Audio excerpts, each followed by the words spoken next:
What's going on, guys, and welcome back to another episode in my Football Manager series. This is episode number 47, and today we're returning with just a one game as we face Chelsea at home in the Premier League, but we're going to play through the rest of the January transfer window together, and there's also been a huge sale from Career Mode as well. Let's get to that first. So for those of you that follow me on Twitter, you would have seen this last night. And if you're not following me on Twitter right now, guys, seriously, get on it. I update this save every single day, basically. And you're always the first to know. And you also get to make decisions as well. Because last night, I negotiated a deal for Sander Berge after Manchester City put an offer in. And I asked you guys whether I should accept it or not. I left it up to you, and you said yes, accept the deal. And the deal was £70 million for our Norwegian central midfielder that we called selling from Sheffield United in our debut year back in the Premier League. And as you can see, that seems to be slightly above his current market valuation.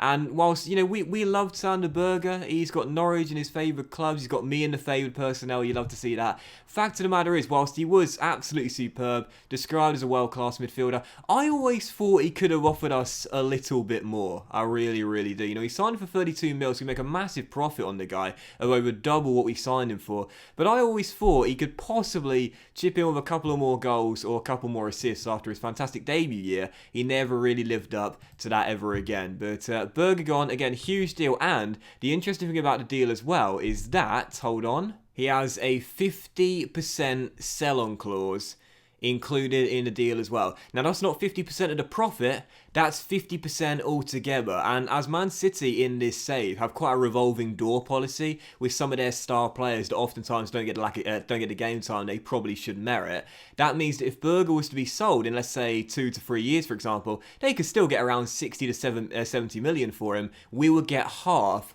of whatever transfer fee they would negotiate. So we could be due yet another 20, 30, perhaps even at a stretch £40 million in the future. Possibly not for definite, but you never know.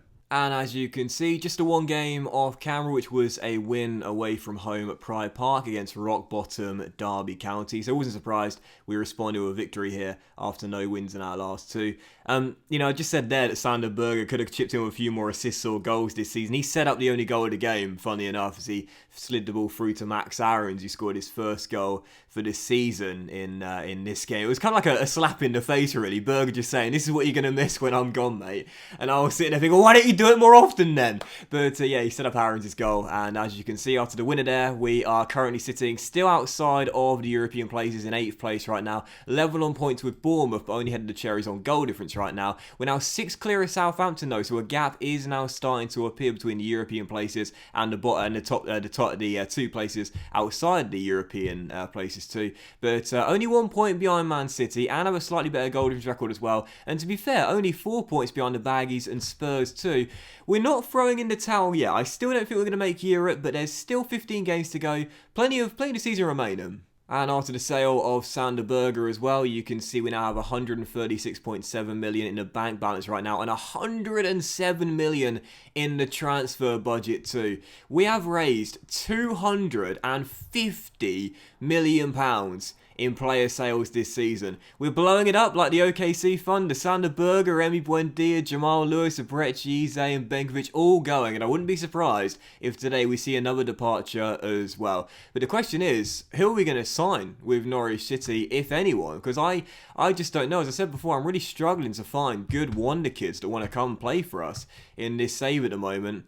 But to be honest, I'm tempted just to leave the squad as it is for the foreseeable future, end the season, and leave Norwich with a load of money and say, do you know what, you keep the cash and you do it better than I've done. I guess we'll have to wait and see. But yeah, first game of this episode is indeed going to be Chelsea at home here on Tuesday night. Right now, sat in 4th place. If we do win this game, we cut the gap on the Blues to 4 points. But we lost to them very recently in the FA Cup, got absolutely battered. It seems like every time we face Chelsea, we lose by quite a few goals. So I'm not feeling confident at all. But hence the game, as you can see on the injury report right now, only Brewster is carrying a slight knock. I did play him in the last game against Derby, but he fired a blank once again. What a surprise. And Koulibaly, by the way, is with Senegal at the African Cup of Nations right now. And this is our team for the game. And as you can see, on the back of no wins in our last 2 in the last episode, I've changed our tactics and made a 5-2-1-2 custom vertical tiki-taka style of player with standard defensive line. And also you might notice I'm not pressing as much as we ordinarily would in this one either. So this is our team for the game. We've got Farinas in goal, a back five of Sanabria, Godfrey, Akuaku, Basia and Aarons, with Matty and Mount through the middle of the park. Provenzano plays further forward. Come on, Provenzano. I was really optimistic for this guy this season, but he's not really done anything so far, with Vukasin and Ida up top together. And on the bench, Henderson, Jones, Madu, Madison, Dembele, Jokic and Albi as well. First and only game today is Chelsea at home. Come on, you Canaries. We can do this. We've lost our two superstars in Berge and Buendia, but honestly, I think this is the right thing to do. I really do. And whilst that sale to Man City there, possibly we could have negotiated a better deal, although I did try. I had 3 counters and that was the best one I could do. I still think 70 million is a decent fee for him, really. And again, that percentage of next sale clause, 50%, is also very tasty indeed. So, yeah, I don't really mind. And now he's gone, we can start to think about the future, as opposed to being in a period of uncertainty when he and Buendia were still here. And the thing is, the team wasn't good enough to break up the top 6 with Berger and Buendia in it anyway. So now they've gone, I'd rather have the cash and start afresh. Build from the back again. As Sanabria... Oh, he scored it! Jonathan Sanabria gives Norwich the lead 2 minutes in. Forget about Buendia, forget about Berger. Let's start afresh from now. I like this kid a lot, man. I really, really do. I've started giving me more game time this season. And now that Jamal Lewis is gone, he's our starting left back. He's only 21 years old. And he's fired Norwich into the lead.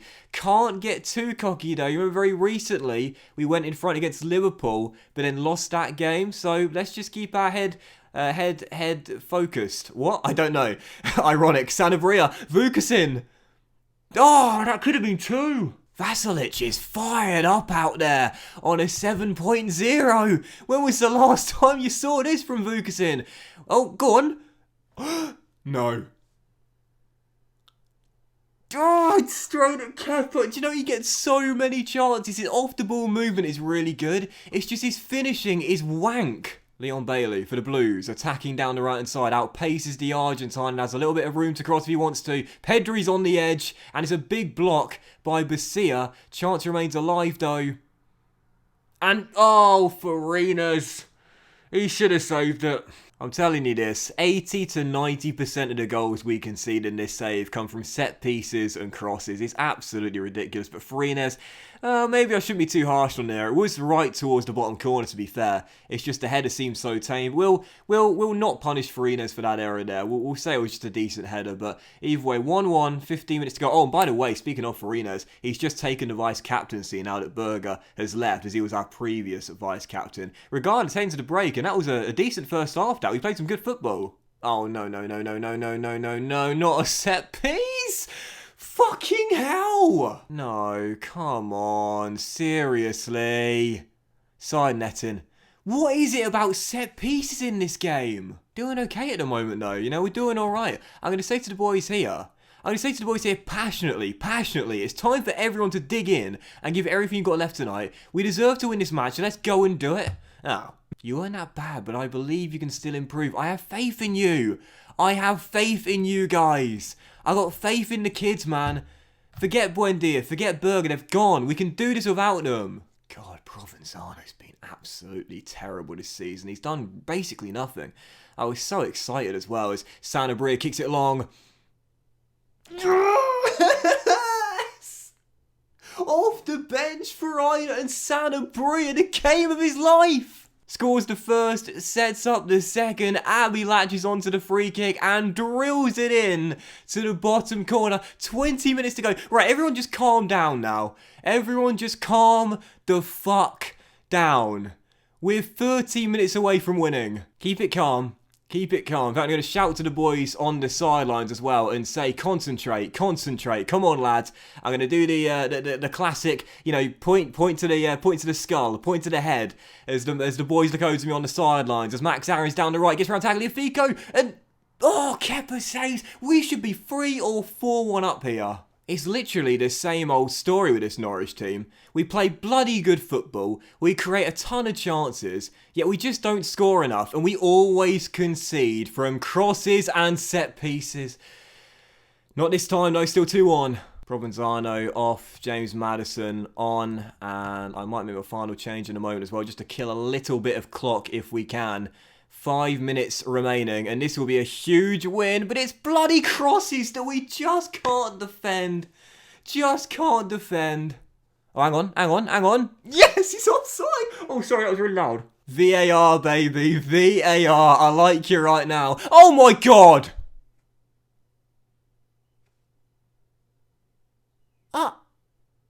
How? Fuck off to China, Basia. Pack your bags. This game does not want me to succeed. Fuck this. Oh, Liverpool, how would you lose at home to Bournemouth? 2 points behind Bournemouth, who now move into 7th place. 3 points behind the Baggies and 6 behind Spurs. We're not going to catch Chelsea in 4th. Now, if we were to have any chance of doing that, we had to win that game. Oh, piss off, Brewster. Piss off. Ajax want to take Koulibaly, but they want me to pay his wages. Yeah, that's not happening. Will you be granting Koulibaly the game time he deserves? Mate, he's in Africa. Why is it so hard to find a bloody good wonder kid in this game as well? And when I say find one, I mean find one that won't cost a ridiculous amount of money. I want this guy from Athletic Bilbao, but I'm not paying what is £64 million minimum fee release clause. So annoying. There's a couple of great young Spanish defenders I really want to pick up to this team. But unfortunately, their release clauses are what we're going to have to meet if we're going to get them, and they're really high as well. But, oh, Basia. I really like you as well. I really like you. After we signed you last season, I thought, yeah, if Philippe does leave, I'll make you the guy that partners Ben. What was that? To be fair, do you know what? That's his first glaring error since we signed him. That's his first glaring error. He helped us get to the Europa Conference League final last year as well. I forgive you, Thomas. Everyone makes mistakes. Also, I've got a massive headache today, guys. It's really, really bad. And that win would have alleviated the pain. But, for fuck's sake, I want these young Spanish wonder kids, but I don't have to pay their release clauses. God damn it. I really want these wonder kids, man. Rafael and there's another guy, Gorka Gonzalez. But to get them, we're going to have to pay their release clauses, which are just so high. He's not worth 58 million right now. I know he's only 19, but I'd pay 20, but they're not having it. As I said before, I feel like this game just in general is way harder than previous FMs. You know, finding and managing to sign good wonder kids for cheap deals is so much harder. Less of the young talents have release clauses than before, I find. It just does seem like a much more difficult game. God, if I could go back in time, I would pull the trigger on this guy so fucking hard. Man, he's so good. He's so good. He's only 20 years old as well. He basically led Everton to Europe last season and could have got it for 30 mil last year. Now he's worth about 100. This guy's a very, very tall player. Teddy Gray from Crystal Palace. Way too much money. Again, like I said, I just feel, I don't know whether it's just me or whether you guys feel the same as well, but I just feel this year it is so much more difficult to get good wonder kids for decent deals. I forgot about this guy, Zangrandi. I had this guy in my scouting report. We've now lost it since then. But he's got a £22 million minimum fee release clause to foreign clubs. Looks like a pretty decent young goalkeeper, I must say. Although I really like Farina's. I wouldn't be against this guy because as a sweeper keeper, you know, good vision, good passing, good kicking as well, and good throwing too. I wouldn't be against getting this guy in. Don't really need a goalkeeper though, that's the problem. Like, this is a wonder kid that I could get for a decent deal, but it's in a position I don't need to strengthen. What's happened to that bloke at Villarreal that I really wanted? Why can't I find him now? Is he not interested in a move? There's this forward for Villarreal who's absolutely superb, and he is a heck of a wonder kid. There he is, Carlos Gonzalez. But we'd have to pay his minimum fee release clause of 99 mil, which is basically our entire transfer budget. But he's insane. He's got extraordinary stats. This is someone I would love to have. Only 11 for finishing, but clearly that's not preventing him from bagging the goals this season in Spain. I'd love to pick him up, but for 99 mil, I mean, I know he's 6'4", but is he worth 99 mil? And here's to you, Aaron Donnelly. GAC might love you more than you would know. No. Fuck it, I think I'm just going to leave the money for Norwich. I think I'll just let them choose what they want to do with it. They can sign who they want to sign, and I'll leave it up to them when I leave at the end of the season. Because, you know, like I said, I just can't. This game is just so much different to the previous versions. There was always decent wonder kids available back then in previous versions where I wouldn't have to spend an astronomical amount to get them. But this year, it's just totally different. That goalkeeper is literally the only decent player I can find that we could sign for a cheap enough deal that represents decent value for money. It's typical. The one position where I'm fine with my current options is the one position where I could get a decent wonder kid. This always annoys me, this. Like, look at the recommendation there. All the decent players we can't get for a cheap deal. That guy's out on loan right now in Eintracht Frankfurt. 10 finishing? Really? Wow, I'm noticing that a lot this season. I'm finding strikers that have got incredibly good stats everywhere but in their finishing, which is really annoying. But has he still got the... Because that would have been a release clause. They haven't got that anymore. So I'd imagine if I did want to negotiate with him, it would have to be more than 11 mil. Yeah. C has interest in Gonzalez. Norwich manager JC has revealed publicly that he would be interested in signing Carlos Gonzalez. Gonzalez wasted no time in joining the story. I have no intention of signing for Norwich. Thanks, just kick me whilst I'm down, why don't you? Right, I'm going to try and sign that goalkeeper. 22 mil. We don't need a goalkeeper, but there's just no one else that's a decent wonder kid that's available. So we'll see if we could possibly negotiate a cheaper deal, but that's not going to happen. So yeah, let's just pop that release clause there, and let's bring him in. 79,000 to £105,000 a week. What? I don't care what anyone says. Every aspect of this year's game is more difficult than in previous versions. No doubt about it.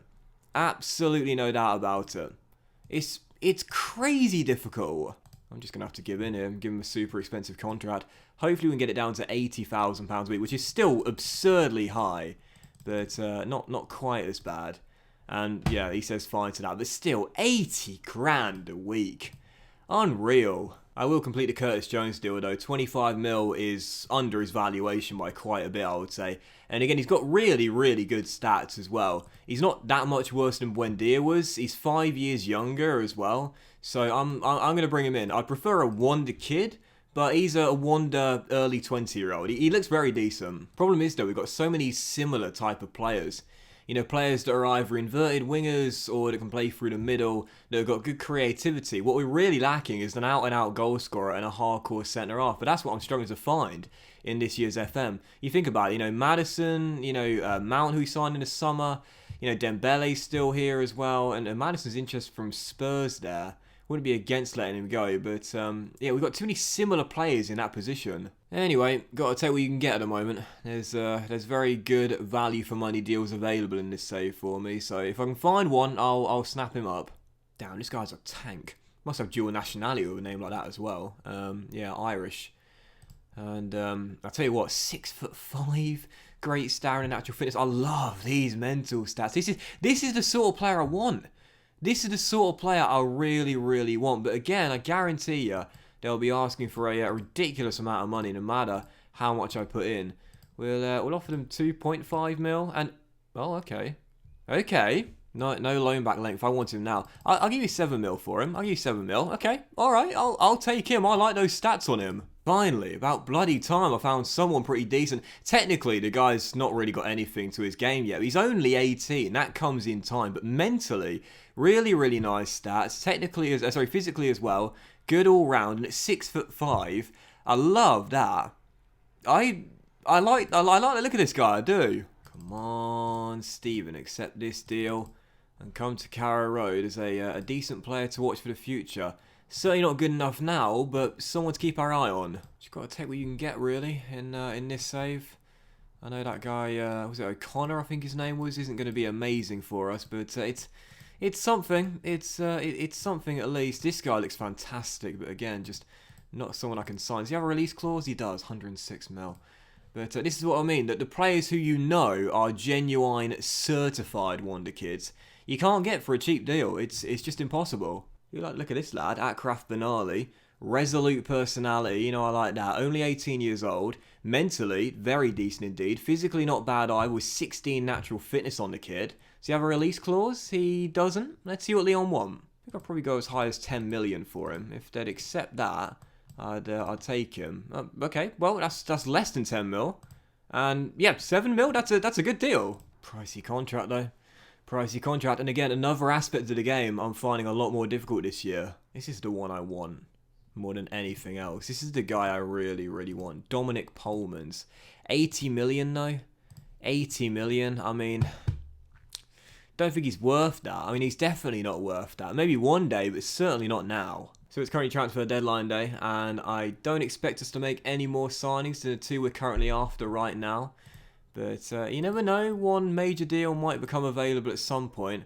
Unfortunately though, the ones I want are just not available. But the kids are ready to come in though. Zangrandi, Benali, and also O'Connor as well. 14 mil for the young midfielders, and 22 mil and a crazy contract for the Brazilian.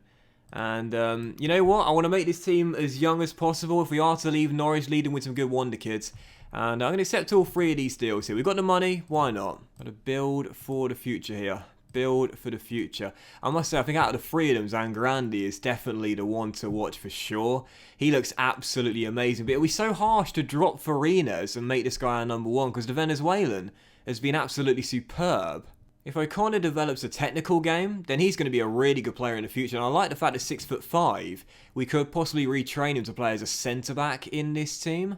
As for Benali, I really like this kid's stats with the resolute personality as well. I love the fact that right back is also a secondary position, because of his stats, he could definitely play there as a backup for Max. To be honest, I'm actually happy with all three of those deals there. The contracts aren't the best, but the deals are pretty decent. Johan Hervieu from Lyon. Already a bid from Juve though, so there's no way he'd turn down Juve and come and play with us.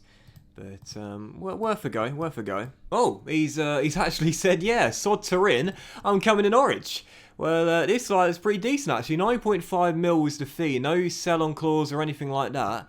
And I'm very surprised by that. I thought for sure he was going to go to Juve, but instead he's coming here. Definitely one for the future, that lad. Looks pretty decent indeed. So finally, it took us a long time, but finally started getting some decent young wonder kids here. I mean, I'm not sure if they're going to be, you know, official wonder kids, if you will, but certainly players that could be really good in the future. He looks very good, to be fair. Not much time remaining in the window. We're going to try and loan out Dean Henderson. Obviously, now that Zangrandi's in, we certainly don't need him as well. And now we've got 3 goalkeepers here that are really good and all on high contracts. So, yeah, if we can loan him out, I'll be happy with that. Definitely going to loan out Moyes as well. Quite a lot of interest here for the Brazilian. He looks really, really, really good. But he's not good enough for us yet. So if he can get some first-team football under his belt, that would be perfect. We are indeed going to loan Henderson out to Lazio. So pleased with that. That covers his very expensive wages. And we'll also get a little bit of money every month as well. That's a good facilitated loan move there. And Moyes is going to go to Germany for the rest of the season as well. And finally get a bit of first-team football as well. So that is going to do it for transfer deadline day then. And with £60 million still remaining in the bank balance right now, and 35 million in the transfer budget too, we save some cash and have some left over for when the summer comes round. And I have to say, in the end, to be fair, I wasn't too disappointed with the players we managed to bring in. Yes, of course, we struggled to sign amazing wonder kids in the save, and you know, maybe none of those guys we brought in will be absolutely amazing in the future, but they possibly could be. They've certainly got potential, and hopefully they will live up to it. So it's been a real clear out of Norwich in this January window as we begin the process of blowing the squad up. As you can see, Berge, Buendia, Lewis, Eze, Benkovic all leaving this season.